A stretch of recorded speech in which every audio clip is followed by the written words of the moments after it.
my God, when I in awesome wonder consider all the world. So, guten Tag, Herr Dr. Liebi. Vielen Dank, dass Sie sich Zeit genommen haben, um dieses Interview zu durchführen. Ich werde mich ganz kurz vorstellen. Ich bin Maler Ferreira.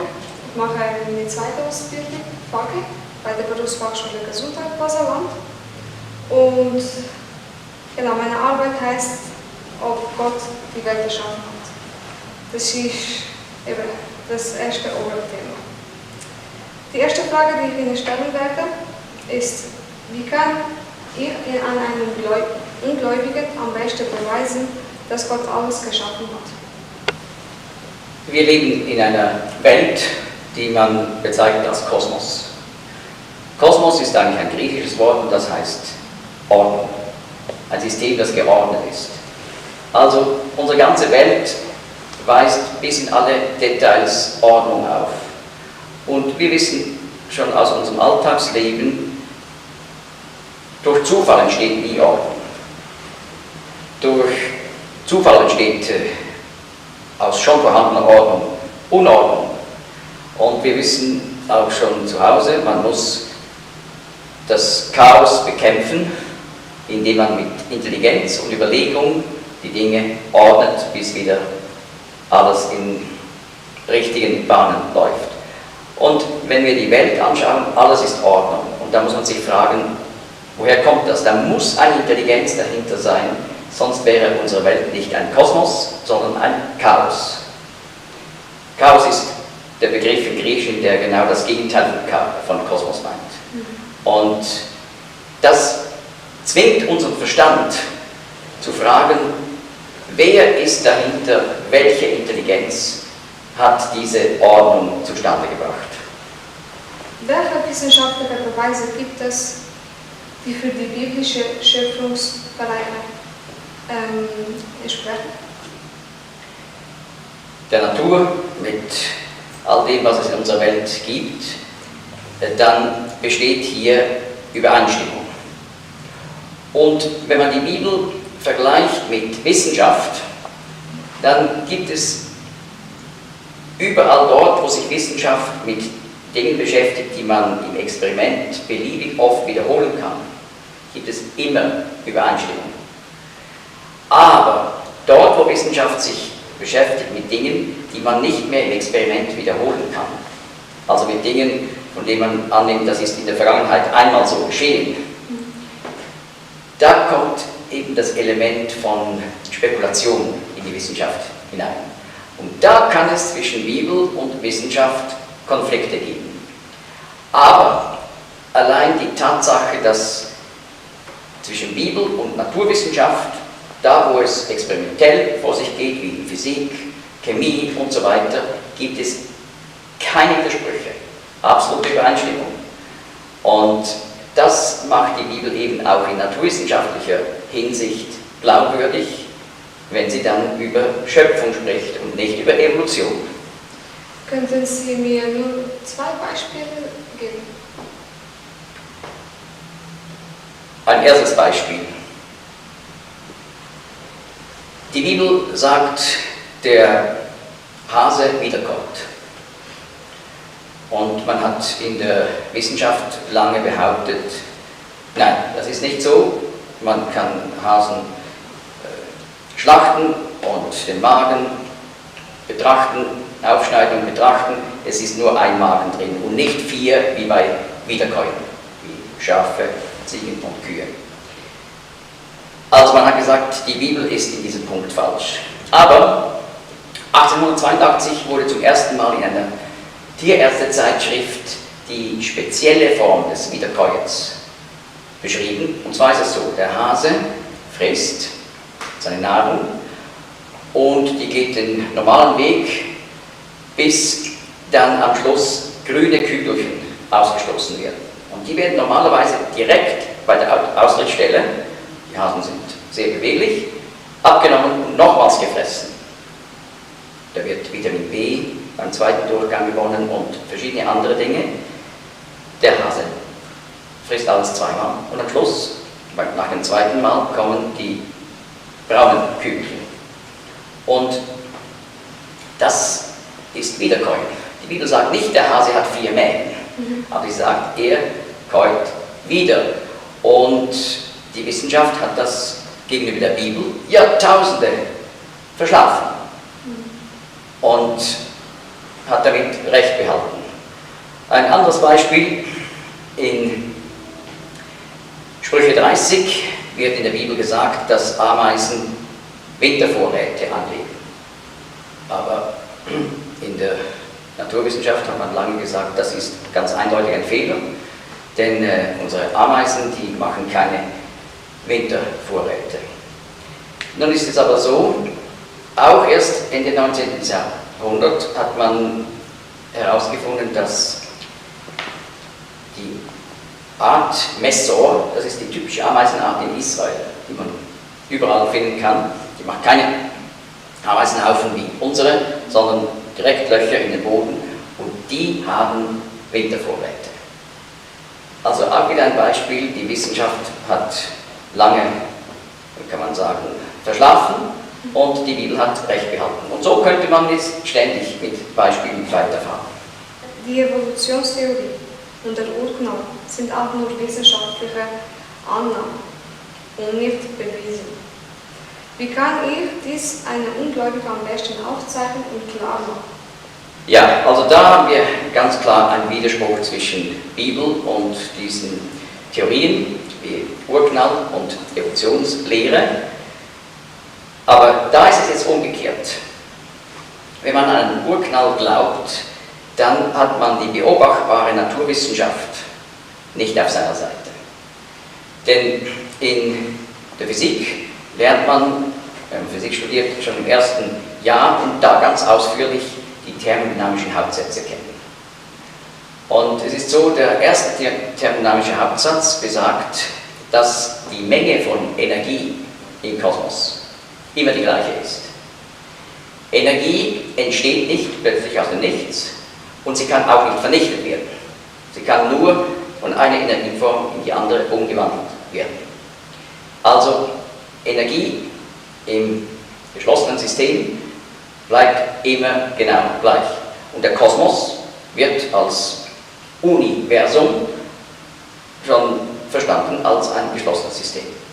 Nun ist es so, der Urknall sagt, am Anfang gab es gar nichts. Und aus dem Nichts sei in einem kleinsten Punkt plötzlich das ganze Potenzial für Energie und Materie des Universums, wie wir es heute kennen, entstanden. Das widerspricht der beobachtbaren Naturwissenschaft. Also von der biblischen Seite kann man sagen, die Bibel widerspricht der Naturwissenschaft in dem Sinn, wo man es beobachten kann, im Experiment wiederholt belegen kann, nie. Aber der Urknall widerspricht der beobachtbaren Naturwissenschaft. Also es ist nicht nur einfach eine Theorie, sondern es ist sogar eine Theorie, die der beobachtbaren Naturwissenschaft widerspricht. Wenn Ungläubige die Bibel in Frage stellen und als unwahr hinstellen, wie kann ich dies widerlegen und meinen Standpunkt am besten vertreten? Einmal darauf hinweisen, auf diese erstaunliche Übereinstimmung zwischen Bibel und beobachtbarer Naturwissenschaft.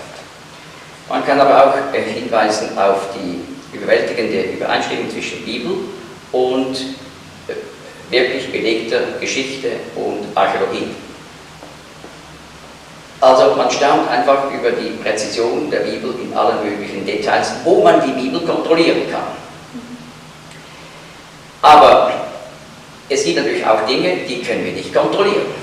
Denn wenn die Bibel sagt, es gibt ein Jenseits nach dem Tod, ja, wir können ja nicht schnell ins Jenseits gehen und nachschauen, ob das stimmt. Also wir können das wissenschaftlich nicht kontrollieren, weil wir keine Methode dazu haben. Und jetzt ist die Frage, wie kann ich der Bibel trotzdem vertrauen, auch in den Dingen, die wir selber nicht kontrollieren können. Da, wo wir kontrollieren können, sind wir Übereinstimmung. Was sollen wir tun, wo wir nicht kontrollieren können? Und nun, da kommt das Element der Prophetie dazu. Die Bibel enthält unzählige Prophezeiungen, die sich nach Jahrhunderten und Jahrtausenden ganz exakt erfüllt hat. Das findet man nur in der Bibel. Und das weist darauf hin, dass der hinter der Bibel steht, ewig ist. Das heißt, er ist Zeit und Raum nicht unterworfen. Wir können nicht sagen als Menschen, auch als Naturwissenschaftler nicht, was in 1000 Jahren kommen wird, weil wir an Raum und Zeit gebunden sind. Aber wenn die Bibel das kann, zeigt das, dass der die Bibel inspiriert hat, über Raum und Zeit steht und darum eben auch glaubwürdig ist in den Aussagen, die wir selber nicht kontrollieren können, weil wir beschränkt sind. Was halten Sie von der sogenannten Gap-Theorie und dass die Erde älter ist als nur 6000 Jahre? Die Gap-Theorie, also Lückentheorie, besagt, dass die Schöpfung in der Bibel begonnen habe in 1. Mose 1, Vers 1. Im Anfang schuf Gott den Himmel und die Erde. Und dann hätte es eine Lücke gegeben, wenn es im 2. Vers heißt, und die Erde wurde wüst und leer. Und man sagt, diese Zeit sei nicht festgehalten in der Bibel, wie lange diese Wüstheit und Leere stattgefunden habe. Erst danach beginnt dann der erste Schöpfungstag, wenn Gott sagt, es werde Licht.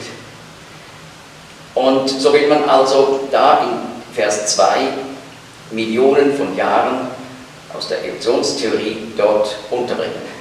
Und darum sagt man Gap Theory, weil man eben in Vers 2 eine Lücke, ein Gap einfügt.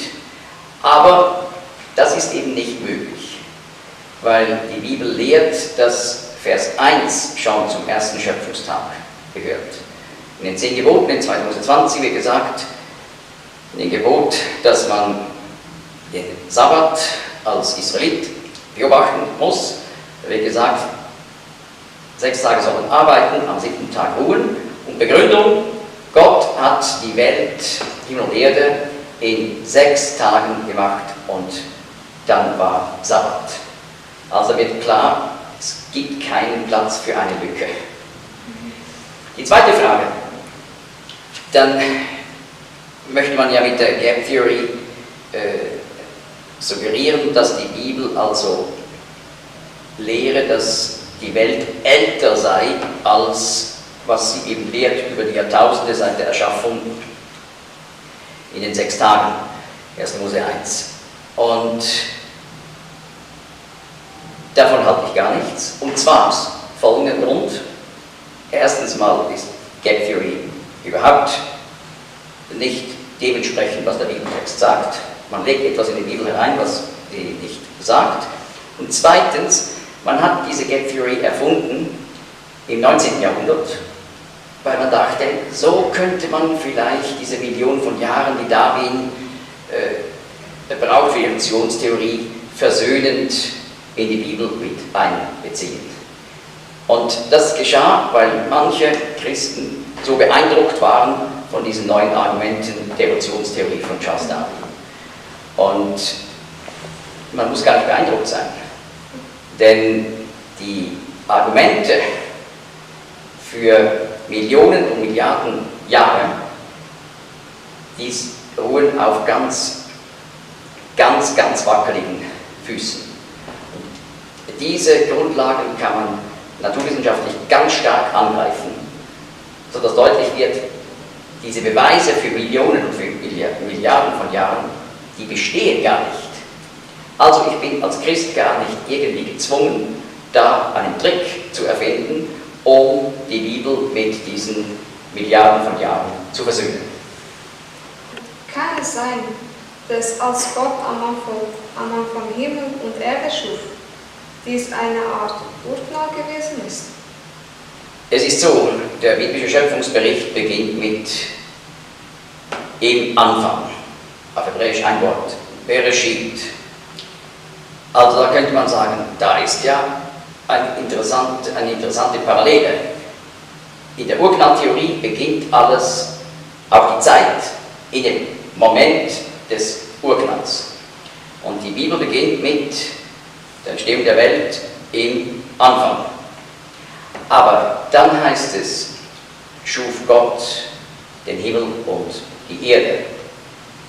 Und die Bibel lehrt nirgends dass Gott aus einem Punkt zuerst die Energie und Materie hat entstehen lassen und dann erst nach langer, langer Zeit die Erde, sondern es wird gleich im ersten Vers gesagt, im Anfang schuf Gott den Himmel, das Universum, und auch schon den Planeten Erde. Das passt nicht zusammen. Der Missing Link in der Evolutionstheorie von Charles Darwin besagt, dass keiner weiß, wie aus dem Affen ein Mensch wurde. Wie kann ich dies am besten wissenschaftlich erklären? Also der Begriff Missing Link oder Missing Links in der Mehrzahl wurde schon geprägt im 19. Jahrhundert. Und zwar war das ein Riesenproblem für Charles Darwin. Er kannte schon viele Fossilien, also versteinerte Lebewesen wie Pflanzen, Tiere und auch Menschen. Und schon im 19. Jahrhundert war klar, es gibt hier keine fließenden Übergänge von den Arten, sondern genauso wie man die Tiere und Pflanzen heute studiert, da gibt es ganz klare Abstände. Und es ist nicht einfach alles fließend miteinander verwandt, sondern es gibt überall ganz deutliche Lücken, Unterbrüche. Und das ist bei den Fossilien genauso. Also hätte es eine Evolution gegeben, dann müsste man erwarten, dass es fließende Übergänge gibt bei den Lebewesen von einer Art zur anderen, aber bei den Fossilien ist es genauso, dass wir die alle auch in Arten und Familien und Gattungen einteilen können, wie bei den heutigen Arten. Und das hat Charles Darwin sehr Bauchweh gemacht. Diese Missing Links, diese fehlenden Bindeglieder. Und er hat damals gesagt, ja, die werden wir später noch finden. Und heute sind wir weit über 100 Jahre nach Darwin und man hat sehr viele Fossilien dazu gefunden. Nicht nur Millionen, sondern Milliarden von Fossilien. Und es ist so geblieben, die Fossilien können ganz klar eingeordnet werden, systematisch, aber immer mit Lücken dazwischen. Also das Problem der Missing Links ist nicht gelöst worden. Und das passt nicht zur Evolution, aber das passt wunderbar zur Schöpfung. Denn der biblische Schöpfungsbericht sagt, dass Gott eben am Anfang verschiedene Grundtypen als Arten erschaffen hat, die voneinander klar getrennt waren. Ist es nicht total unwissenschaftlich zu sagen, dass alles aus dem Nichts entstanden sein soll? Ja, das ist, wie ich schon gesagt habe, ein Riesenproblem. Denn die Behauptung, dass eben unsere Materie und Energie, Materie ist übrigens einfach eine spezielle Form von Energie, dass das alles beim Urknall aus einem Punkt, und zwar aus dem Nichts, entstanden sei. Nach der Urknalltheorie hat es also am Anfang keinen Raum gegeben, keine Zeit und keine Energie, Materie. Und plötzlich in einem kleinsten Punkt sei der Raum entstanden und die Zeit und eben die Grundsubstanz der Energie und Materie. Und dann habe sich dieser kleinste Punkt plötzlich geöffnet, das heißt der Raum habe sich vergrößert und immer noch mehr und das halte an bis heute. Und so sei eben die Energie, die Materie dann im Weltall verteilt worden. Das ist der Urknall. Aber eben das stimmt nicht überein mit den thermodynamischen Hauptsätzen. Wie gesagt, der erste thermodynamische Hauptsatz sagt, dass die Menge der Energie ist immer gleich. Wir erleben nie in der Naturwissenschaft, dass plötzlich irgendwo neue Energie entsteht. Es gibt nur die Energie, die da ist. Und die wird eben nicht zerstört, sondern umgewandelt. Aber jetzt kommt noch was dazu. Sie wird umgewandelt. Aber der zweite thermodynamische Hauptsatz, der sagt, die Menge der Energie, die man für nützliche Arbeit einsetzen kann, die nimmt ab. Das heißt, man kann das ganze Weltall eigentlich vergleichen mit einer Kerze. Das Weltall hat eine bestimmte Menge von Energie. Und wenn wir eine Kerze anzünden, da haben wir da ein Paket von Energie. Wird angezündet und die Kerze brennt ab. Und natürlich, die Energie, die in der Kerze vorhanden ist, die wird umgewandelt in Wärme bei der Flamme. Das ist eine andere Energieform, wird umgewandelt in Licht und diese Energie wird nicht zerstört. Aber wenn alles mal vorbei ist, können wir diese Energie nicht wieder zurückholen und wieder eine Herdkerze machen und mit der wieder arbeiten. Und nun ist es also so, das ganze Weltall kann man vergleichen mit einer Kerze, die abbrennt. Und daraus ist auch klar geworden, das Weltall hat einen Anfang gehabt. Das hat man früher in der Wissenschaft bestritten. In der atheistischen Wissenschaft haben wir gesagt, das Weltall ist ewig. Aber es ist klar geworden, das geht gar nicht. Denn der zweithermeneutische Hauptsatz macht klar, wir haben jetzt eine bestimmte Menge von Energie, die man für nützliche Arbeit einsetzen kann, aber das nimmt ständig ab. Das heißt, das Weltall brennt aus. Es ist einmal wie eine Kerze, die abgebrannt ist. Und das ist aber jetzt noch nicht der Fall. Also, wir sind theoretisch noch nicht am Ende, aber es muss einen Anfang gehabt haben. Und das hat übrigens dazu geführt, dass man im 20. Jahrhundert die Urknalltheorie so weit akzeptiert hat. Weil klar geworden ist, wie man früher gesagt hat, die Materie ist ewig, das war auch die Lehre der Kommunisten in der Sowjetunion, die Materie ist ewig, das geht gar nicht. Es muss einen Anfang gehabt haben, aber was eben das Problem ist, Energie kann nicht einfach so von selbst aus dem Nichts entstehen. Und da haben wir mit dem Urknall ein Riesenproblem, naturwissenschaftlich.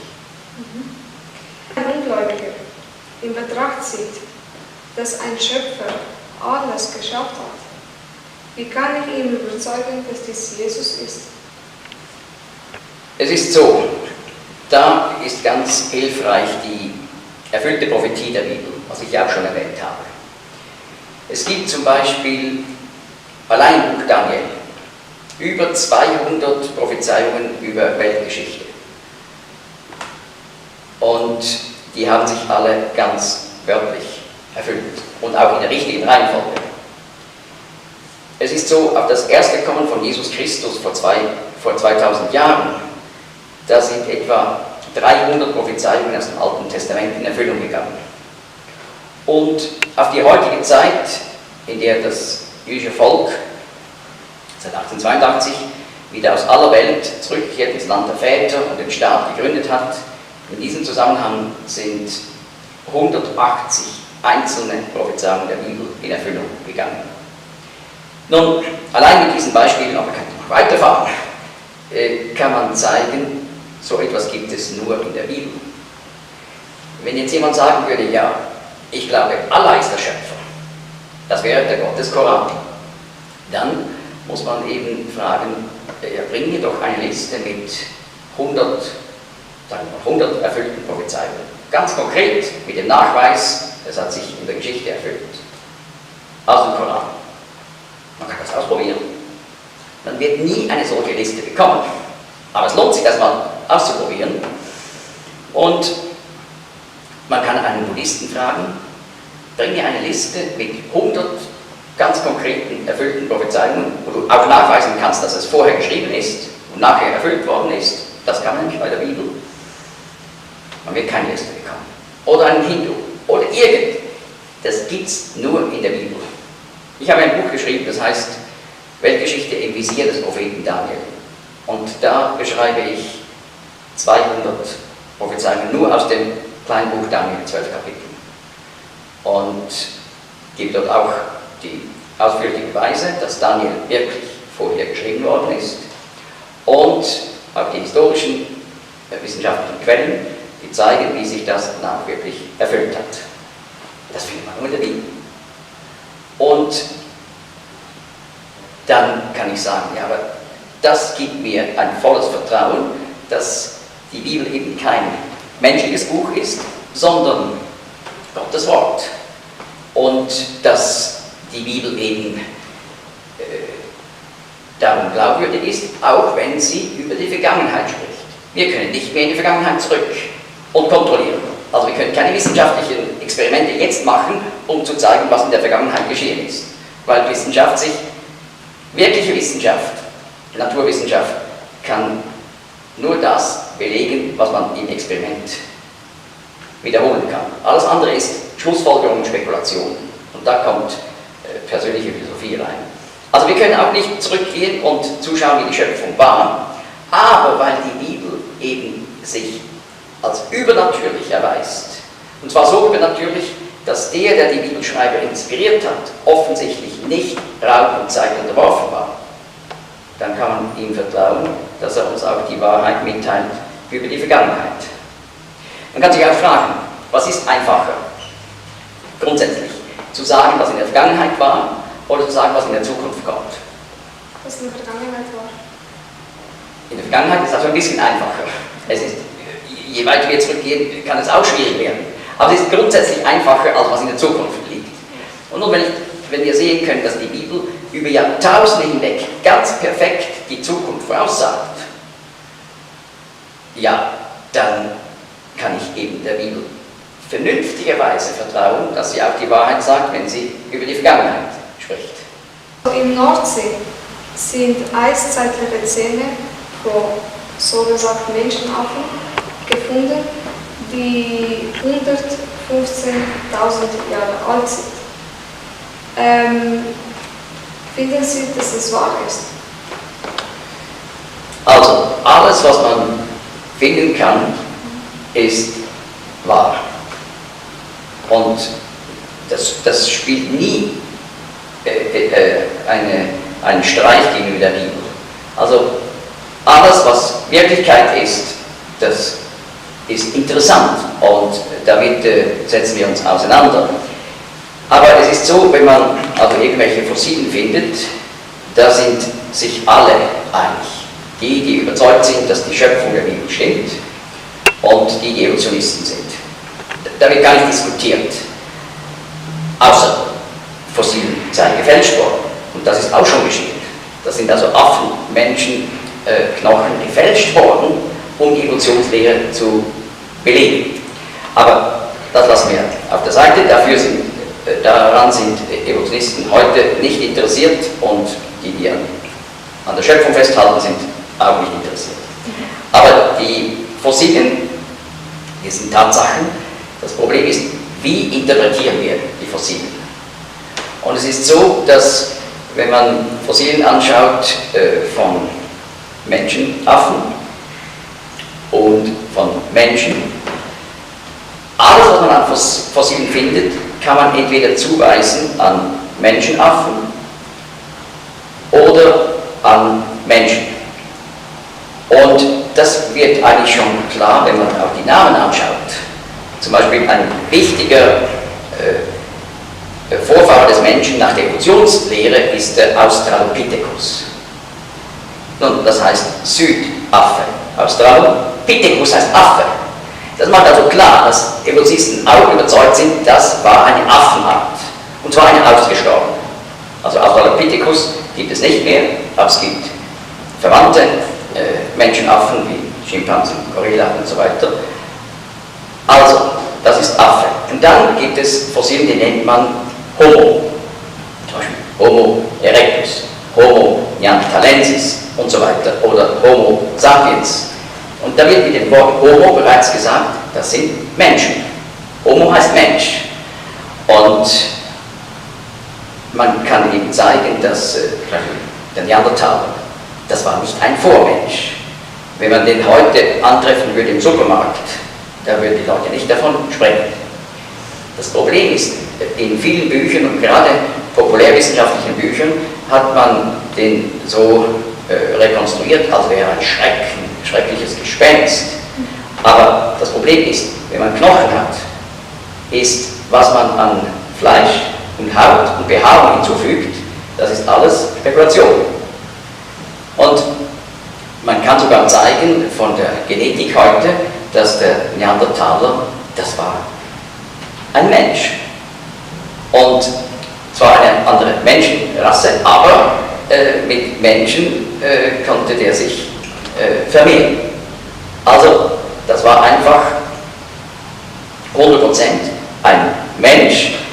Die litten übrigens auch stark unter Rachitis, Vitamin D-Mangel, und das hängt eben zusammen mit, gerade in Europa, mit der Eiszeit und dass sie zu wenig Sonnenlicht hatten. Und darum sind die Skelette auch oft so ein bisschen verkrümmt. Aber das war Krankheit. Das war nicht etwas, was mit Vormenschen zu tun hatte.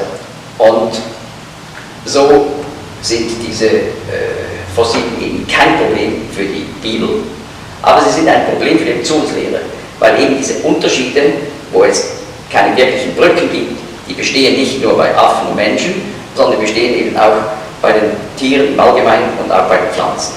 Die fließenden Übergänge, die sind einfach nicht da. Fossilien von Dinosauriern sind mittlerweile von sämtlichen Kontinenten bekannt, einschließlich Antarktika. Ist es so, dass sie zwischen 66 und 245 Millionen Jahre alt sind? Also das wird in der Evolutionslehre immer gesagt, dass die Saurier auch vor 65 Millionen Jahren ausgestorben seien und darum hätten sie auch unmöglich mit Menschen zusammengelebt. Und da haben wir jetzt eben das Problem dieser Zeitbestimmung. Und wie macht man das? Es gibt verschiedene radiometrische Methoden. Man untersucht Gestein und darin gibt es Elemente, die radioaktiv sind und die zerfallen in ein Tochterelement. Heute kann man genau messen, wie lange es geht, bis Element A in Element B zerfallen ist. Und dann misst man im Gestein die Menge von A, die Menge von B. Und will nun das Alter des Steines herausfinden. Jetzt haben wir noch ein Problem. Man weiß ja nicht, ob am Anfang schon von B etwas vorhanden war. Oder ob alles, was B ist, wirklich aus A entstanden ist. Und man geht davon aus, am Anfang gab es kein B, nur A. Und so rechnet man dann eben diese Millionen von Jahren und bei gewissen Methoden kommt man dann auf Milliarden von Jahren. Also dass man ältestes Gestein auf 4,7 Milliarden berechnet. Und so wird also auch eben gerechnet, wann Dinosaurier ausgestorben sind. Jetzt gibt es aber ein Riesenproblem bei diesen Methoden. Es gibt noch mehr Annahmen, nicht nur das, was ich gesagt habe, alles B ist von Anfang an, sondern mehrere Unbekannten, also mathematisch ist es ein Gleichungssystem mit mehr Unbekannten als Gleichungen. Und das lernt man ja in Mathematik, dann kann man Gleichungssysteme eigentlich nicht lösen. Aber es gibt eben doch eine Möglichkeit. Und das haben wir in Mathematik so gelernt. Man muss gewisse Annahmen einsetzen bei den Unbekannten und dann kann man die Gleichung trotzdem lösen. Und genau das wird hier gemacht. Aber da muss man wissen, es geht also nicht nur einfach um reine Naturwissenschaft, dass da genau gemessen wird und dann haben wir das Resultat, sondern da werden Dinge angenommen, von denen man glaubt, die waren so, aber die kann man nicht beweisen. Was können wir machen? Jetzt scheint es Aussage gegen Aussage. Doch, wir können etwas machen. Wir können dieselben Methoden anwenden auf Gesteine, von denen wir heute wissen, wann sie entstanden sind. Zum Beispiel beim Vulkanausbruch, sagen wir 1954, oder beim anderen Vulkanausbruch, sagen wir 1801 und so weiter. Und das hat man gemacht. Man hat also Gesteine genommen, von denen man genau wusste, wann sie entstanden sind. Und das ist noch wichtig, ich muss erklären, wenn man diese Methoden einsetzt, geht man bei Langzeituhren, also Milliarden von Jahren berechnet, geht man davon aus, man rechnet ab dem Moment, wo Lava erstarrt. Also niemand behauptet, man könne berechnen, wie alt Lava in Erdinnen ist. Nur ab der Erstarrung. Gut. Und jetzt hat man solche Gesteine an renommierte Labors geschickt, ohne was zu sagen, was dahinter steckt. Und es kam das Resultat heraus: Millionen bis Milliarden von Jahren. Aber ein Gestein, von dem man genau wusste, das ist von 1954, kam bis Milliarden heraus. Und da sieht man, das ist ein Problem.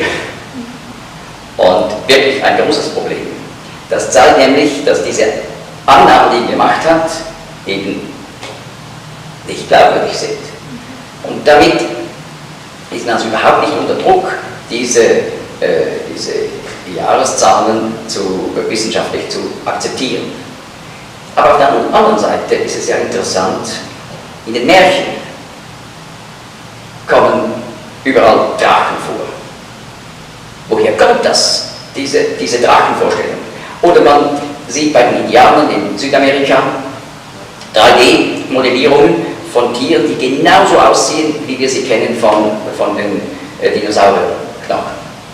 Woher kommt das? Oder in Kambodscha, ein Beispiel von einem buddhistischen Tempel, da wird ein Saurier abgebildet. Aber wirklich genau so, wie man das kennt aus den Rekonstruktionen. Ja, woher kommt das? Und in den Märchen, die Drachen, das sind immer riesige Reptilien. Es gibt keine Drachen, die sind riesen Säugetiere. Und Dinosaurier heißt ja eigentlich schreckliche Echse, schreckliches Reptil. Und das ist ein Hinweis, dass die Menschheitsgeschichte noch Erinnerungen hat, bevor die Saurier ausgestorben sind, dass die sogar noch eben mit Menschen zum Teil zusammen existiert haben. Und das Gleiche haben wir in der Bibel, im Buch Hiob, das zu den ganz alten Büchern des Alten Testaments gehört. Da wird der Behemoth beschrieben, der Gras frisst, aber einen Schwanz hat, den er biegt wie einen Zeder. Die Beschreibung passt genau auf sowas wie ein Diplodocus oder Brontosaurus. Und dann wird beschrieben Leviathan. Und das ist genau die Beschreibung von einem riesigen Wassersaurier, wie zum Beispiel der Masosaurier aus der Familie der Tylosaurier. Also fantastische Beschreibung, die mit dem, was man in Fossilien gefunden hat, übereinstehen. Aber das mit den 65 Millionen, das ist echt ein Problem. In der Bibel werden mindestens 25 Personen erwähnt, die ebenfalls viel älter wurden als wir heute. Manche lebten 300, 400, 700 Jahre oder noch länger. Haben die Menschen wirklich so lange gelebt oder wurde die Zeit anders berechnet? Es ist also so, die Beschreibung der 10 Generationen vor der Sintflut wird in 1. Mose 5 in der Bibel beschrieben mit Personen, die sehr, sehr alt geworden sind. Jahrhunderte. Und auch nach der Sintflut sieht man das, allerdings ein bisschen weniger. Und es geht dann mit der Zeit immer mehr runter, bis allmählich auf unsere Lebenserwartung. Denn bereits Mose schreibt im Psalm 90, die Lebenstage sind 70 Jahre und wenn es hochkommt, sind es 80 Jahre. Also, man hat sich überlegt, sind diese Zahlen andere Berechnungen oder ist ein anderes Zählsystem dahinter, nicht das Zählersystem, sondern ein älteres, anderer Art. Aber es passt nicht, weil die Zahlen gehen wirklich langsam runter bis zu dem, wie wir es heute haben. Jetzt ist aber die Frage, wie kommt es eigentlich, dass wir heute kaum älter werden können als 120 Jahre? Und wenn man sieht bei den Tieren, ein Hamster, der wird selten älter als 3 Jahre. Und ein Papagei hat auch eine bestimmte Lebenserwartung. Und bei den Bäumen, wenn wir denken an Mammutbäume, Redwood, die werden 2000 Jahre und noch mehr, 2500 Jahre alt. Also irgendwie muss da eine biologische Uhr eingebaut sein. die bestimmt, dass man nach einer bestimmten Zeit stirbt. Aber das kann sehr unterschiedlich sein, eben, ich sage Redwood, die werden 2500 Jahre alt und dann sterben sie. Wo ist diese Uhr? Und die haben wir jetzt gefunden. Und zwar, wir haben ja in unseren Zellen das Erbgut und ganz am Schluss gibt es einen langweiligen Anhang, scheinbar langweiligen Anhang, weil immer die gleiche Abfolge dieser Basen, die das DNA-Molekül kodieren, folgt. Und man hat früher gesagt, in der Evolutionslehre, das ist Schrott aus der Evolution, das hat keine Bedeutung mehr. Aber dann hat man festgestellt, bei diesen Kindern, die diese spezielle Krankheit haben, dass sie, sagen wir, mit 5 Jahren aussehen wie ein 80-jähriger Mann, Haare sind ausgefallen, weiß, die Haut ganz verrunzelt. Was geschieht da, dass die so viel weniger Lebenserwartung haben und das Alter viel schneller geht? Man hat festgestellt, dieses langweilige Stück, jetzt muss ich sagen, scheinbar langweilige Stück, ist bei denen kürzer. Und jetzt kommt dazu, man hat festgestellt, dass bei jeder Zellteilung im Körper dieses Stück etwas verkürzt wird. Also unsere Zellen teilen sich nie so, dass sie sich 100% kopieren. Und das ist bei den Geschlechtszellen, ist das so, von Generation zu Generation wird im Prinzip der volle Satz weitergegeben, aber wenn die Zellen im Körper sich teilen, wird das Stück verkürzt. Und sobald die Stelle kommt, wo es beginnt, kommt ein Signal heraus, das sagt, nicht mehr teilen. Und dann stirbt man.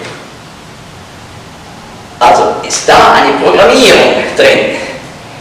Und man hat das ja in der Krebstherapie zunutze gemacht, mit der Bestrahlung. Weil beim Krebs ist es ja so, dass die Zellen, die sind durchgedreht und da kommt immer der Befehl, teilen, teilen, teilen, teilen. Und die teilen sich zu schnell.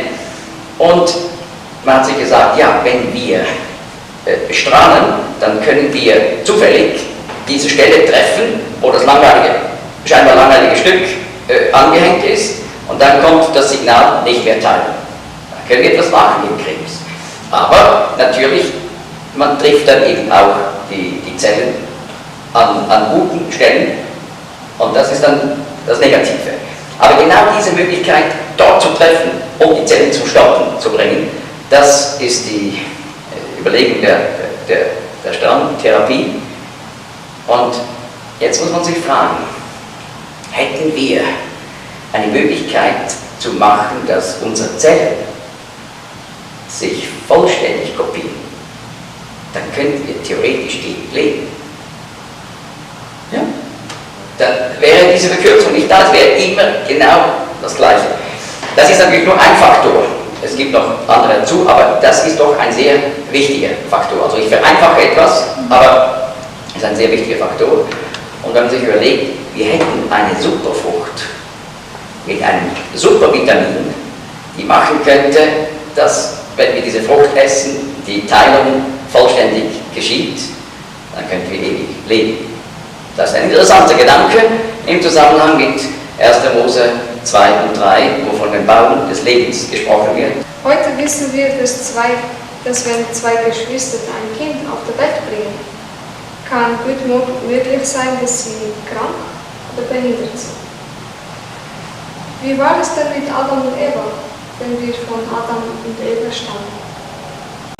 Es ist so, bei Adam und Eva sind wir gerade am Anfang der Schöpfungszeit.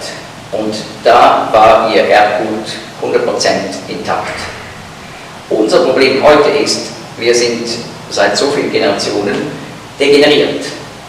Und durch Strahlung aus dem Weltall, durch Chemikalien und so weiter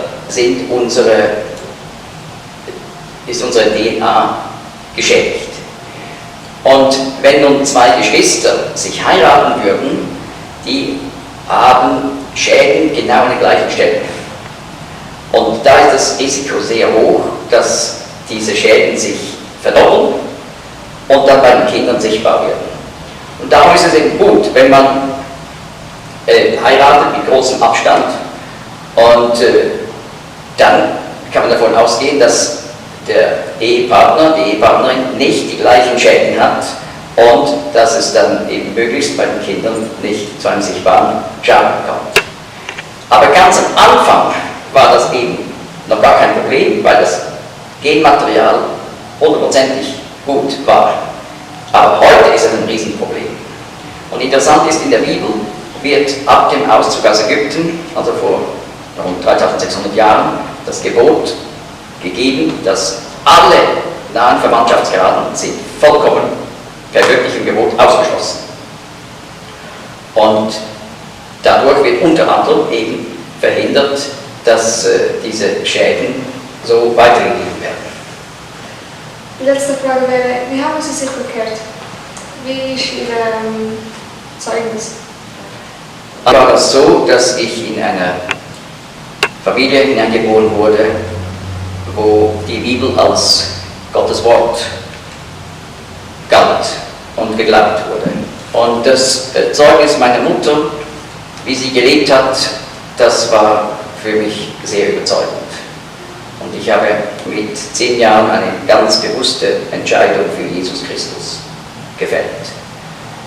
Aber ich muss sagen, das war ein erster Schritt, denn zu diesem Zeitpunkt mit 10 Jahren war mir noch nicht bewusst, wie es genau steht mit meiner Schuld in meinem Leben, die mich von Gott trennt. Aber das wurde dann in der weiteren Zeit immer deutlicher und ich habe auch begonnen, meine persönliche Schuld Gott zu bekennen. Die Bibel verheißt, wenn wir unsere Sünden bekennen, ist Gott treu und gerecht, dass er uns die Sünde vergibt. Und so sind das also wichtige Etappen gewesen, mit 10 eine klare Entscheidung, mein Leben gehört Jesus Christus und dann eben mein Leben wurde mit Gott in Ordnung gebracht und ich habe diese Überzeugung, die ich schon mit 10 Jahren hatte, die hat sich noch mehr verfestigt, dass Jesus Christus als der Gerechte meine Schuld auf sich genommen hat und an meiner Stelle am Kreuz gestorben ist und das Gericht Gottes getragen hat, wie das im Alten Testament vorausgesagt war, in Jesaja 53, dass der Messias kommen wird und wird unsere Schuld auf sich nehmen. Durch seine Striemen sind wir geheilt. Die Strafe zu unserem Frieden lag auf ihm. Und mit 14 Jahren habe ich wirklich begonnen, die Bibel ganz intensiv zu lesen, zu erforschen und habe mich dann auch für die biblischen Sprachen interessiert, Griechisch, Hebräisch, Aramäisch und diese auch studiert. Ja, so war die Entwicklung. Vielen Dank, dass Sie alles sehr schön beantwortet haben und wir wünschen Ihnen noch einen sehr schönen Tag. Vielen Dank, auf Wiedersehen. Auf Wiedersehen. The worlds thy hands have made. I see the stars, I hear the roar.